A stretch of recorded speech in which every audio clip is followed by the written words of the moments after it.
Arestado ang 4 na drug suspects sa magkakaiwalay na anti-illegal drug operation ng Police Regional Office 10 noong 12 ng Mayo sa Cagayan de Oro City at Bukidnon. Sa buy-bust operation sa Barangay Lapasan, Cagayan de Oro City, naaresto sina alias Joe at Nard na kapwa security guard at magkapatid.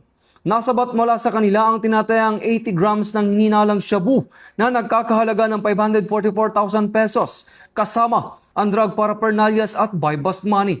Samantala sa Kalilangan, Bukidnon, naaresto naman sina alias Bebot at JB, kapwa itinuturing na high-value individual at residente ng Davao City.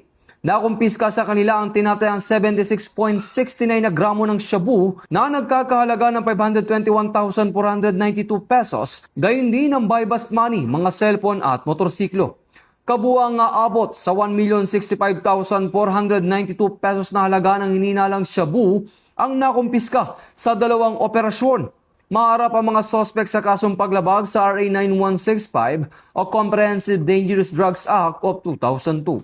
Ito ang bagong PNP para sa bagong Pilipinas. Serbisyong mabilis, tapat at nararamdaman. Mula dito sa National Headquarters ng Philippine National Police, ako ang iyong PNN correspondent, Patrolman Edwin Baris, alagad ng batas, taga-taguyod ng Balitang Pulis.